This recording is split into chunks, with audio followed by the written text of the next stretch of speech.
Hey people, how's everybody? How are we doing? Alive? I am. Hanging in there, as they say. It's winter time. January 6, 2021. I wrote something last night. I got up somewhere in that zone of waking up in the middle of the night and not being able to get to sleep and thinking all kinds of gloomy, self-destructive negativity thoughts. And I wrote something, so I'm just going to read it. Maybe this will be enough for today. I got going. So here's what I wrote.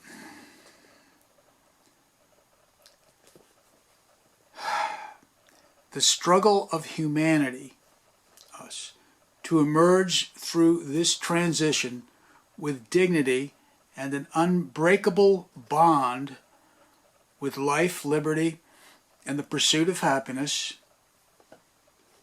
with all our cherished rights that have been built with the hearts and minds of imperfect souls,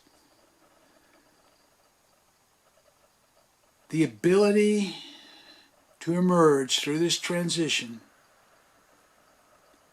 locked into the transition, locked into a tradition that will not be sundered. Should I repeat that? I didn't really do an editing. The struggle of humanity, and I guess you could say I'm focusing on American humanity, the American people right now, but we're all one. The struggle of humanity to emerge through this transition with dignity and an unbreakable bond with life, liberty, and the pursuit of happiness, and with our cherished rights that have been built with the hearts and minds of imperfect souls,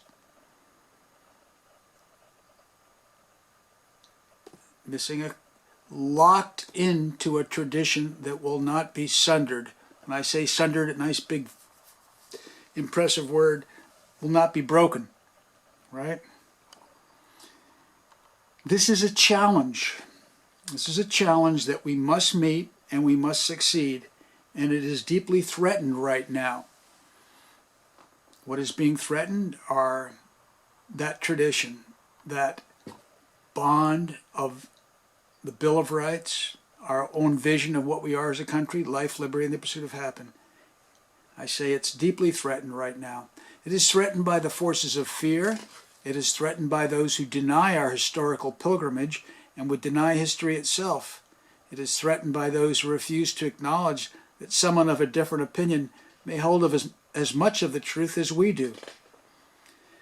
There is only one path forward, a healing path, a path that will provide our children with security and well-being.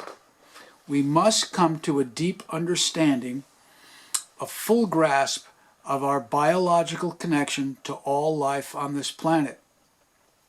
This is for all of us. This is for my blue state friends and my red state friends. And I think a lot of people get it on a very basic level, but we're not putting it all together. So let's get back to what I wrote. We can no longer play the game of taking from life for our own idle pleasure as a measure of success, or even in our unthinking going along with, quote, everybody else in not facing the costs of our own activities. A false morality that can find faults with the ignorance of lesser minds without confronting our own actions, our own blindness, our own refusal to stand in a place of power. I repeat that. A false morality that can easily find faults with others without looking at our own. Our own blindness, our own refusal to stand in a place of power. Now, a place of power. A place of power.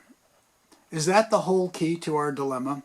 That we have trained ourselves to deny that we are the power to heal or destroy? That all of these years of idle pondering struggling and wondering to see our place in the world has kept us always separated from our life's mission and calling?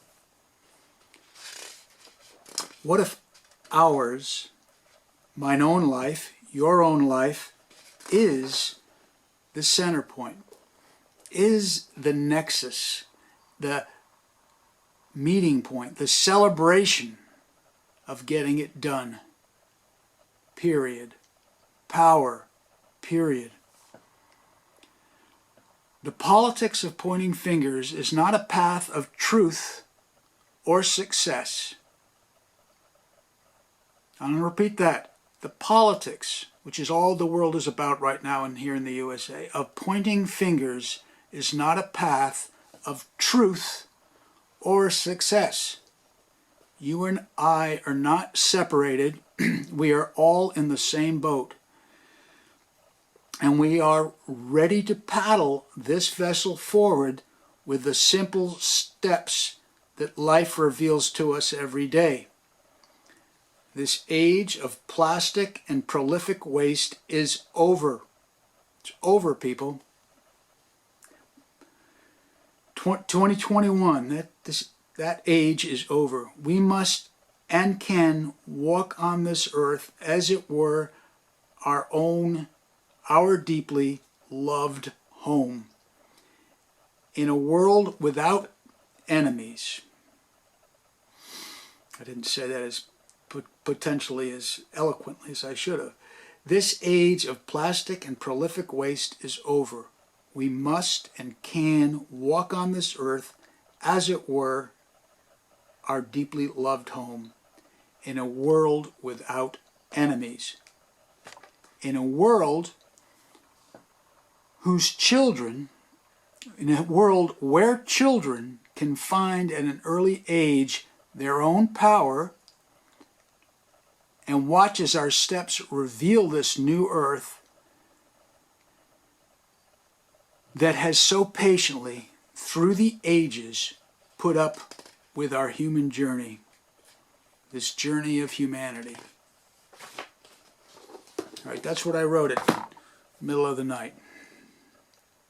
Should I wrap it up there? Today, a nice little shorty, 7 minutes and 38 seconds. In the meantime, there's like all this looks pretty horrible activity in Washington, D.C. I'll say one thing, a mob is one of the most unpleasant things in the world. Some people think mobs are good, that they can achieve some results for some group, that there's some intellectual people behind the mob who think that this will serve some purpose. Perhaps it does on the short term for them, but I think in the long term it's just a really sad and destructive way to go for humans when you're caught up in a group thing that's out of control. Unlike the beautiful little birds in Marin County, the starlings, who are having so much fun with their mob activity, when humans do it, it's just an out of control scariness. So, anyways, I want President Trump to back off and leave office just a couple of weeks from now with a little bit of dignity. I know you can laugh, but that's okay. I think he had valid concerns about the elections, but he stretched it beyond all levels of understanding, and his loyal friends who are on the streets in D.C. I know what you're thinking in some level, but we just got to carry that red, white, and blue spirit in our hearts and get back to work. And I don't know. It's a long path. It's a long haul. So cheers to everyone. And that's it for me for today. God bless. Later.